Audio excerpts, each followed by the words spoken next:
Assalamualaikum warahmatullahi wabarakatuh.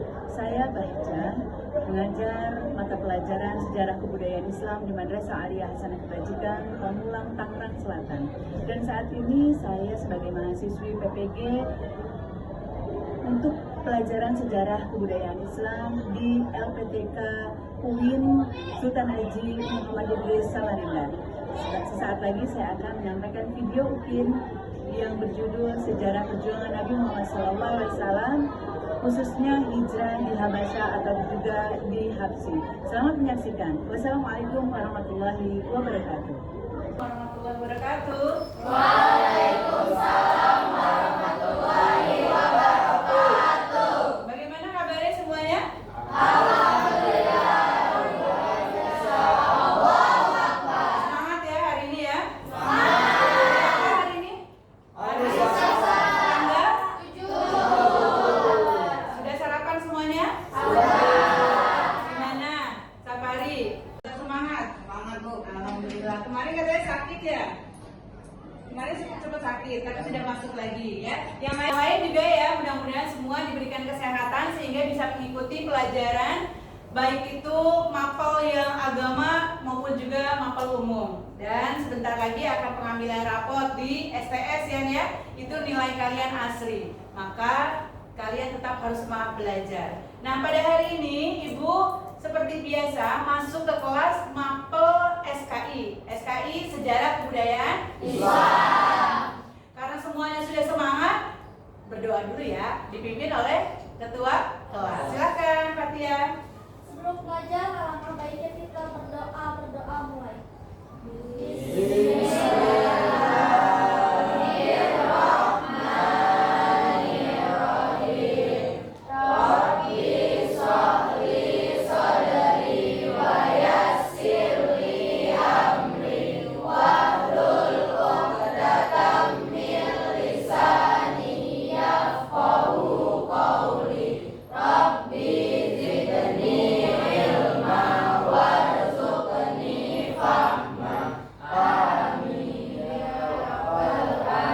Amin ya rabbal alamin. Setiap melakukan sesuatu pasti diawali dengan doa. Paling tidak mengucap bismillah. Semoga apa yang kita lakukan selalu berjalan dengan lancar dan juga diridhoi oleh Allah Subhanahu wa taala. Apalagi kalian sekarang kelas 10 ya. 10 berapa ini?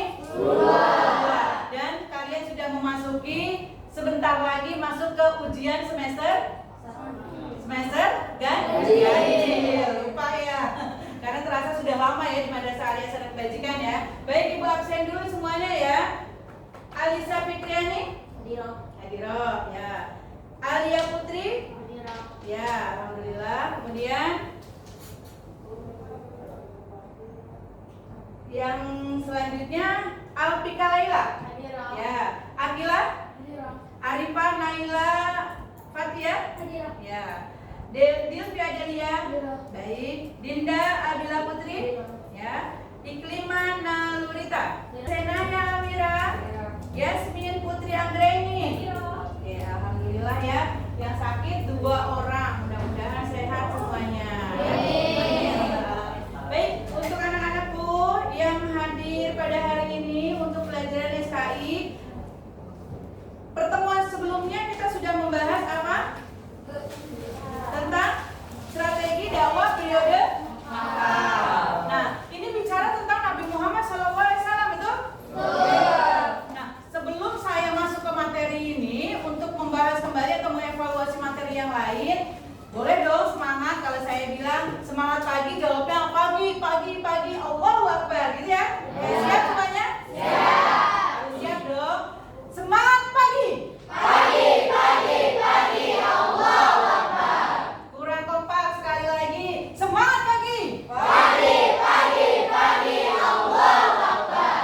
Alhamdulillah. Jadi dibakar dulu semangatnya. Setiap kali kita mengikuti pelajaran, maka semua harus penuh dengan semangat. Insya Allah ketika semangat itu sudah ada dalam diri kita, maka kita akan mudah sekali mendapatkan materi-materi yang disampaikan oleh guru masing-masing. Betul? Betul. Baik, sebelum saya masuk ke materi selanjutnya, saya mau mengevaluasi dulu nih apa yang sudah kalian dapatkan di pelajaran atau pertemuan sebelumnya tentang strategi dakwah Nabi Muhammad SAW.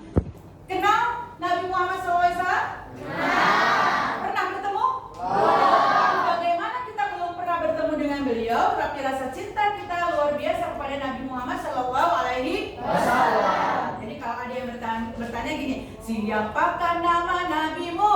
Yang keempat, siapakah nama nabimu?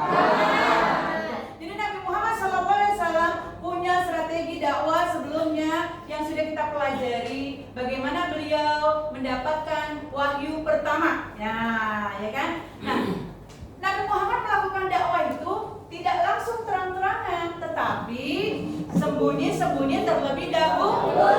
Oke, berapa tahun Nabi Muhammad? 3 tahun.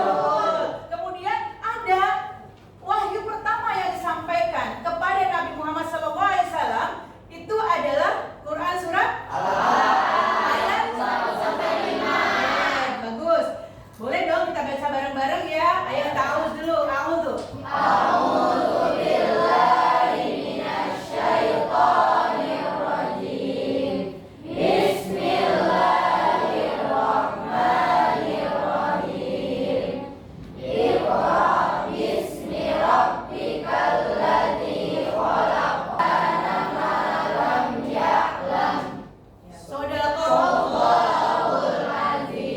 Apa sebenarnya tujuan dari dakwah Nabi Muhammad secara sembunyi-sembunyi? Siapa yang tahu tujuannya? Sudah dipelajari. Ya, boleh. Untuk memetakan orang-orang yang ingin beliau untuk dipersiapkan sebagai beberapa bulan. Ya, berarti memilah dan memilih dulu nih, siapa sih yang bakalan satu pandangan dengan Nabi Muhammad SAW. Nah, maka di situ di dakwah secara sembunyi-sembunyi ada yang dikenal dengan kalimat as-sabiqunal awwalun. Apa artinya? Berarti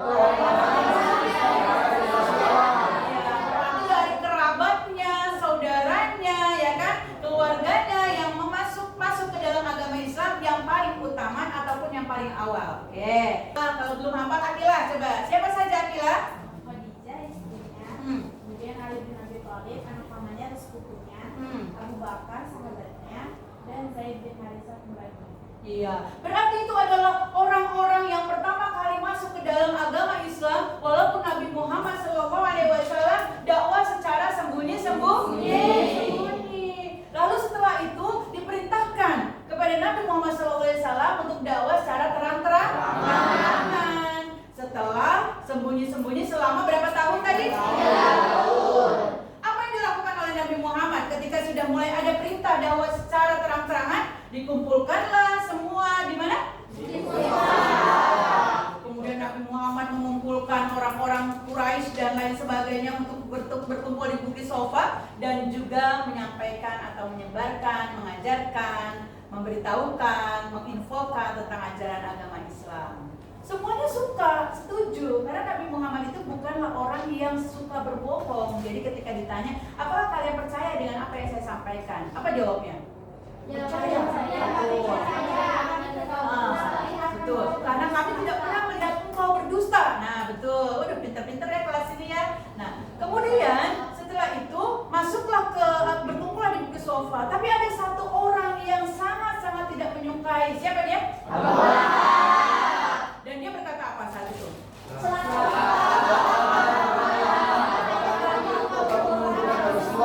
Iya, betul. Celakalah kau Nabi, wahai Muhammad. Dia tidak mau menyebutkan Nabi ya, wahai Muhammad gitu. Akhirnya terjadilah hal yang tidak diinginkan, yang pada awalnya pertemuan di Bukit Sofa itu lancar-lancar saja, akan tetapi jadi kisruh karena ulah dari Abu Bakar. Baik, nah itu adalah materi evaluasi yang sudah kita pelajari di pertemuan sebelumnya. Bu, untuk sekarang apa sih kira-kira tujuan kita mempelajari ini, baik itu dakwah Nabi yang sebelumnya maupun sekarang? Ini sebenarnya memberikan informasi kepada kalian, para peserta didik, bagaimana kalian bisa termotivasi, menjadikan ini sebagai pengetahuan buat kalian semua, dan kalian tahu tokoh-tokoh inspiratif kalian tentang di mana perjalanan dakwah ataupun juga Islam yang pada akhirnya sudah luas tersebar di muka bumi ini gitu. Jadi kalian bisa termotivasi, kemudian kalian bisa menggunakannya atau mempraktekkannya dalam kehidupan sehari-hari. Bagaimana kekuatan ataupun juga semangat Rasulullah itu menjadi motivasi buat kalian ya untuk menyebarkan agama Islam. Lalu Bu, sampai saat ini kita harus bagaimana? Ya, kalian terus berjuang dan juga jangan pernah menyerah. Jangan sampai patah semangat dan lakukan itu dalam kegiatan kalian, yaitu saat ini belajar, kan? Kemudian kalian berusaha untuk menjadi anak-anak yang kelak maju, kemudian juga bermanfaat untuk orang banyak gitu. Jadi masalah-masalah yang sudah kita alami atau kita dapatkan pada pertemuan sebelumnya dan juga pertemuan saat ini itu sebagai motivasi buat kita semua ya. Paham semua? Paham. Jadi walaupun kita tidak pernah ketemu dengan Nabi Muhammad, tapi setelah mendengarkan cerita yang luar biasa tentang perjalanan dakwah Nabi Muhammad SAW, itu menjadi semangat buat kita. Nabi aja dulu sampai seperti itu loh untuk menyebarkan agama Islam. Lalu kami yang sudah menerima ajaran agama Islam seperti ini, masa tidak mau menjaga Islam dengan baik? Masa mau kita kotori Islam, ya kan? Dengan perbuatan-perbuatan tercela? Pastinya tidak dong, ya kan? Nah, sesuai dengan azas kita ataupun kita ini berlandaskan dengan Pancasila, maka di situ ada beberapa sila yang harus disesuaikan dengan apa yang kita lakukan. Ya, paham semua? Paham. Baik, untuk selanjutnya pertemuan ini kita masuk kepada materi sesuai dengan poin-poin yang akan kita buka. Ya kan semuanya? Ya kan? Dari pertama ini sudah. Oke. Jadi tentang strategi dakwah Nabi Muhammad sebelum ada perintahnya terang-terangan, jadi secara sembunyi-sembunyi dan juga terang-terangan. Nah, dalam surat dakwah yang selanjutnya di sini ada strategi Nabi Muhammad SAW. Yang pertama, dakwah secara sembunyi-sembunyi sudah kita bahas kemarin, betul? Ya. Kemudian yang kedua, dakwah secara terang-terangan sudah? Sekarang kita masuk kepada hijrah ke Habsyi, ya. Hijrah ke Habsyi. Kok bisa sih sampai hijrah? Padahal kemarin itu sudah ada hijrah juga, tapi sekarang ini hijrahnya ke Habsyi. Ada apa sebenarnya? Nah, ini lanjutannya kita bahas khususnya untuk hijrah ke Habsyi. Di sini ada juga kaum kafir Quraisy itu kenapa sih sampai Nabi Muhammad mengajak kaum muslimin untuk hijrah ke Habsyi, ya. Jadi ada beberapa poin yang bisa menjadi sebuah alasan. Di sini ada kaum kafir Quraisy itu berusaha menghentikan dakwah Nabi dengan cara yang pertama, dia itu melakukan ancaman-ancaman dan lain sebagainya. Dia melakukan ancaman-ancaman, kemudian juga menjadikan dakwah Nabi Muhammad SAW itu mencoba untuk memprovokatori orang-orang bahwa Muhammad ini nggak benar gitu. Akhirnya timbullah keraguan-keraguan terhadap dakwah Nabi Muhammad SAW. Kemudian apalagi yang dilakukan? Melawan Al-Quran dengan dongeng-dongeng orang-orang terdahulu dan menyibukkan manusia dengan dongeng-dongeng itu agar mereka meninggalkan Al-Quran. Jadi Al-Quran itu dibilang dongeng, cuma cerita belaka saja. Jadi itu disampaikan oleh kaum kafir Quraisy supaya orang-orang tidak masuk ke dalam ajaran agama Islam. Kemudian apalagi di sini? Ya, menjelek-jelekan ajaran Islam sudah pasti, ya kan? Kemudian di sini ada lagi menyebarkan anggapan-anggapan yang menyaksikan bahwa ajaran-ajaran beliau itu dari diri beliau sendiri. Jadi bukan dari Allah Subhanahu wa taala, tapi ajaran yang disampaikan oleh Muhammad itu disampaikan juga kepada orang lain dari kafir Quraisy. Ini mah cuma akal-akalan Muhammad aja gitu. Jadi jangan percaya sama omongan Muhammad. Nah, kemudian yang selanjutnya adalah terjadinya penyiksaan-penyiksaan terhadap Nabi Muhammad dan juga para pengikut-pengikutnya. Nah, Muhammad ini mengatakan ini udah nggak benar ini, udah nggak benar. Nabi Muhammad ini mengatakan seperti itu. Para pengikutnya diancam, kemudian dihina, dicaci maki, bahkan lebih parah dari sebelumnya. Maka Nabi Muhammad berpikir bagaimana harus hijrah dari tempat tersebut, yaitu beliau mengajak kepada kaum muslimin hijrah ke Habsyi.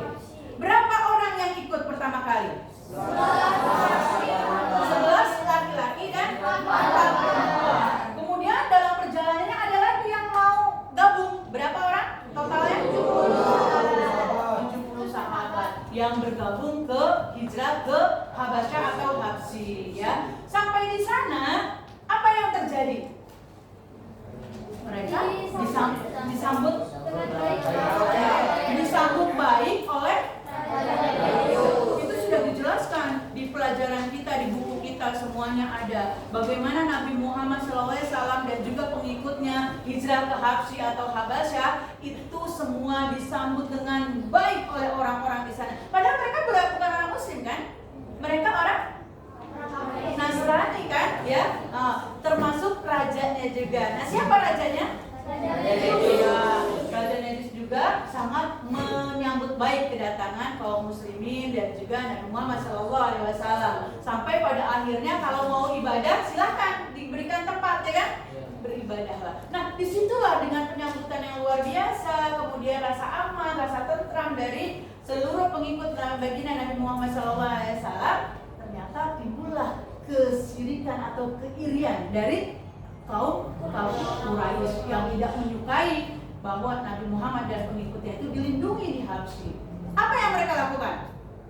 Mengirim utusan pada Raja Najus, meminta pada raja agar mengembalikan orang Islam pada Mekah. Iya, jadi mengirim utusan nih untuk menghadap kepada raja dan menyampaikan kepada raja, suruh kembali aja mereka ke Makkah, gak usah di sini. Terus Raja Najus terpengaruh tidak? Tidak terpengaruh, karena dia pikir ada apa, ya kan? Kami di sini merasa nyaman-nyaman saja, tidak ada masalah dengan para pengikut baginda Nabi Muhammad SAW. Oke, Sapari, Rasulullah kan hijrah ke Habsyi bersama dengan pengikutnya. Lalu Rasulullah apakah ada di situ juga atau tidak? Rasulullah tetap bertahan di situ atau tidak? Tidak. Di mana Rasulullah? Di Mekah. Tetap ada di mana? Berhasil nggak? Berhasil kan? Karena ada dua tokoh besar yang pada akhirnya masuk ke dalam agama Islam. Siapa tokohnya? Dan Umar bin Khattab. Itu adalah tokoh besar yang luar biasa. Tapi dengan kegigihan Nabi Muhammad yang menyampaikan ajaran agama Islam secara bijak, secara damai, maka tokoh besar dari Quraisy itu yaitu siapa? Hamzah dan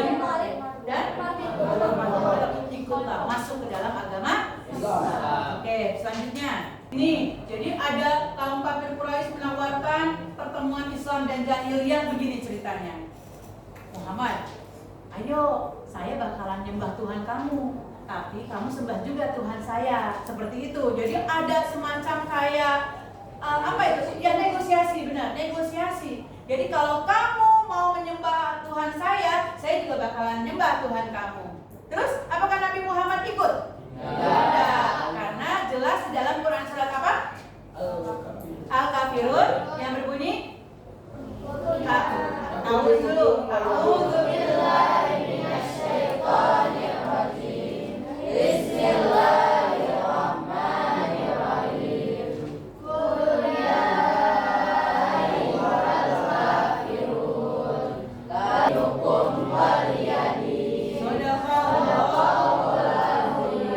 dijelaskan di situ bahwa agamamu adalah agamamu, ya kan? Agamaku adalah agamaku, ya kan? Maka Nabi Muhammad tetap tidak mau mencampur adukan apapun yang menjadi negosiasi antara kaum kafir Quraisy dengan beliau. Jadi Nabi Muhammad tetap bahwa Tuhan saya adalah Allah Subhanahu wa taala. Betul ya? Oke. Nah, di sini selanjutnya nih, ada hijrah ke Habsyi. Dilihat di depan. Apa sebenarnya latar belakang Nabi hijrah ke Habsyi? Yang pertama, karena penekanan dan penyiksaan kaum kafir Quraisy. Itu latar belakangnya. Pada disiksa, ditekan oleh kaum kafir Quraisy. Kemudian yang kedua apa? Nah, itu ada turunnya surat Az-Zumar ayat 10 ya. Di situ nanti kita akan bahas lagi. Kemudian yang ketiga apa? Karena rajanya yang bernama Asimah An-Najasyi adalah seorang raja yang adil. Nah, maksudnya di sana kenapa hijrah? Karena memang raja yang ada di sana adalah sangat-sangat adil dan sangat-sangat mempersilahkan kepada siapapun untuk masuk ke Habsyi dan atau Habsyi bukan. Makanya di sana masyarakat ataupun juga pengikut Nabi Muhammad SAW semuanya merasa nyaman, tentram dan lain sebagainya. Jadi itu adalah perjalanan hijrah Nabi Muhammad ke Habasyah yang tadi sudah sampaikan bahwa pertama kali diikuti oleh 11 laki-laki dan 4 perempuan, kemudian bertambah lagi menjadi 70 total semuanya ya. Oke, bagaimana menurut kalian untuk kisah perjalanan hijrah Nabi Muhammad ke Habasyah atau Habsyi yang pertama ini?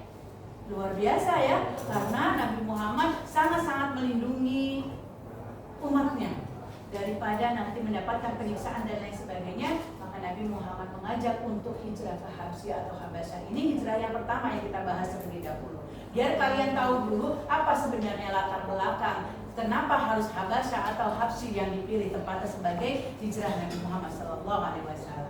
Masih tetap semangat? Masih. Jangan ngantuk Oke, kalau itu saya bakar lagi semangatnya. Semangat lagi.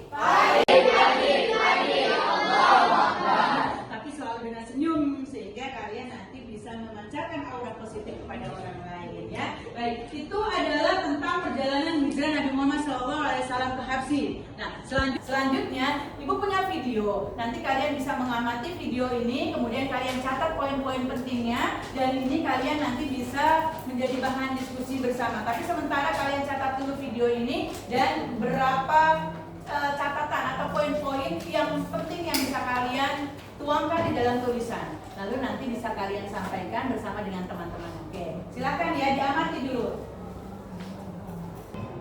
Kami menimba jiwa yang hidup di dalamnya. Hal itu membuat kami dekat kepada Tuhan. Wahai Allah, tidak semua orang berpikir seperti kalian. Ada hikmahnya juga. Nah, itu yang bisa kalian sampaikan nanti. Sekarang Ibu minta kalian duduknya per kelompok seperti yang sudah kita bentuk pada waktu pertemuan sebelumnya ya. Kita duduknya per kelompok, kemudian nanti kita bahas apa yang kalian amati, apa yang kalian lihat tadi, dan juga nanti ada lembar ujian ataupun juga yang akan kalian bahas. Jadi ada 2 poin. Silakan, ayo sesuai dengan kelompoknya yang sudah kita bentuk kemarin.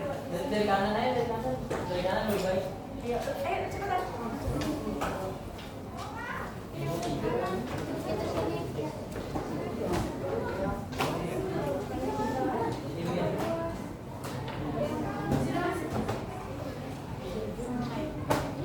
Ayo bentuk dulu kelompoknya. Ini kelompok berapa? Bagaimana perjalanan Rasulullah dan juga para pengikutnya hijrah ke Habsyi atau Habasyah? Apa yang kalian temukan di situ? Ya, poin-poin apa yang kalian temukan kalian sampaikan nanti di hadapan teman-teman kalian. Kemudian hikmahnya yang bisa kalian ambil dari perjalanan hijrah Rasulullah.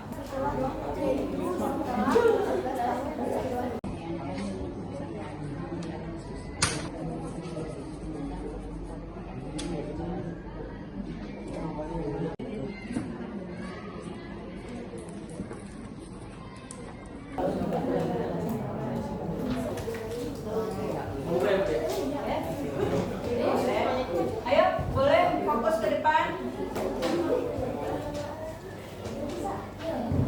Assalamualaikum warahmatullahi wabarakatuh. Kelompok 2 ingin menyampaikan kisah Raja Najasyi dengan kaum muslim, di mana kaum muslimin sangat memperhatikan Nabi mendengar kabar. Assalamualaikum warahmatullahi wabarakatuh. Waalaikumsalam warahmatullahi wabarakatuh. Sini kami dari kelompok 3 ingin bagaimana umat Islam pada saat itu yang kesulitan untuk melakukan ibadah di Mekah. Nah, cukup sekian. Dari saya. Mohon maaf jika banyak kesalahan karena kesimpulan hanya milik Allah. Assalamualaikum warahmatullahi wabarakatuh.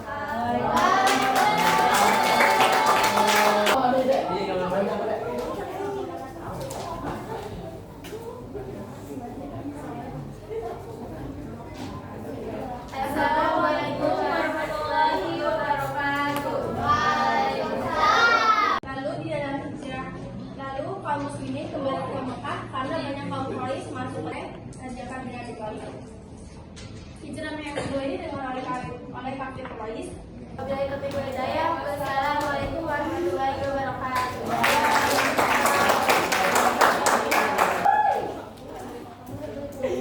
Assalamualaikum warahmatullahi wabarakatuh. Melihat penderitaan pada umatnya, akhirnya beliau memerintahkan kepada para pengikutnya untuk hijrah ke Habsyi agar menghindari ancaman gangguan siksaan dari orang-orang kafir Quraisy. Karena itu, pada bulan ke-7 tahun ke-5 kenabian, berangkatlah 11 orang laki. 638 Royutul setelah 17 tahun peristiwa hijrah. Cukup sekian dari kami. Kurang lebihnya mohon maaf, kami akhiri. Assalamualaikum warahmatullahi wabarakatuh. Bagus semuanya, keren semuanya menyampaikan apa yang sudah kalian amati dari video bahkan dari lembar KPD yang sudah diberikan ya. Oke. Baik, untuk selanjutnya apa yang sudah kalian sampaikan itu menjadi materi buat kalian semua bahwa kalian sudah memahami bagaimana perjalanan hijrah Rasulullah ke Habasyah atau Habsyi yang pertama, bahkan sampai dijelaskan ke Habsyi atau Habasyah yang kedua sesuai dengan video yang kalian amati tadi. Dan luar biasa bagaimana yang dialami oleh Rasulullah dan juga para pengikut agama Islam pada awal-awal perjalanan penyebaran agama Islam. Apa yang bisa kita ambil dari situ? Banyak hikmahnya. Ya, hikmahnya apa?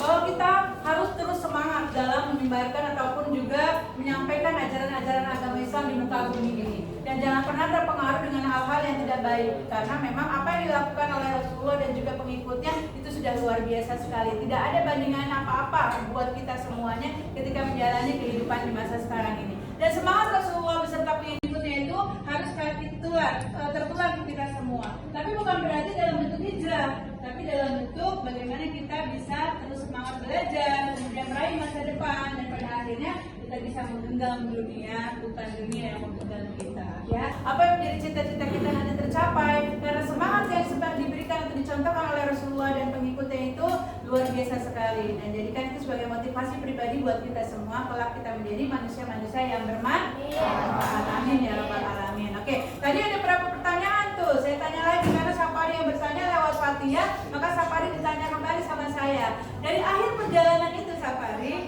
bagaimana Rasulullah? Apakah beliau itu masuk ke agama Islam atau tidak? Masuk kan?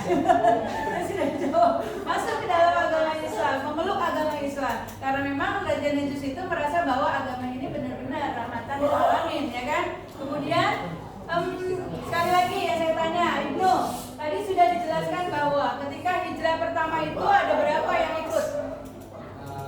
11 apa? 11 laki-laki, 4 perempuan. Nah kemudian selanjutnya berapa orang kalian yang ikut? Diikuti lagi oleh 70 sahabat. 70 sahabat, alhamdulillah ya. Terus yang terakhir pertanyaannya nih untuk Senaya. Apakah maksudnya ketika mereka hijrah ke Habsyi atau Habasyah, kemudian kan Raja Najus itu kan diprovokatori oleh kaum kafir Quraisy, ya kan, untuk mengembalikan pengikut Islam ke Mekah. Nah, kira-kira Raja Najus itu terpengaruh atau tidak? Terpengaruh tidak? Tidak terpengaruh kan? Jawabnya yang semangat tuh. Gimana sini? Ayo. Terpengaruh nggak? Tidak, Bu. Tidak. Bahkan Raja Najus itu masuk ke dalam agama Islam. Alhamdulillah ya. Mudah-mudahan ini semua pelajaran kita pada hari ini menjadi motivasi buat kalian semua untuk bisa lebih semangat lagi dalam menjalani kehidupan. Karena apa yang dilakukan oleh Nabi Muhammad seperti yang saya sampaikan tadi dan para pengikutnya itu sudah jauh luar biasa. Bagaimana mereka mendapatkan ancaman, tekanan, bahkan dilempar pakai batu, ya kan, kotoran dan lain sebagainya demi untuk menegakkan agama Islam. Nah, kita yang sudah berada di zaman sekarang ini, yuk sama-sama kita jaga agama Islam dengan baik, jalankan perintah-perintahnya Allah Subhanahu wa taala dan jauhi larangannya. Mungkin itu saja pertemuan kita pada hari ini. Terus semangat buat kalian semua. Sebelum saya akhiri, maka akan ditutup dengan pembacaan doa. Silakan dipimpin lagi doanya untuk doa penutup pertemuan kita pada hari ini.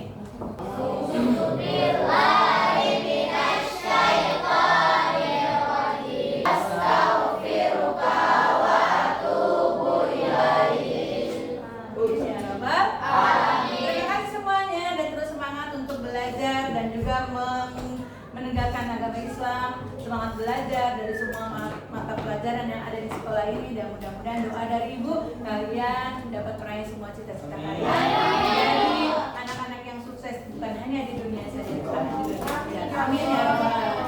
Assalamualaikum warahmatullahi wabarakatuh.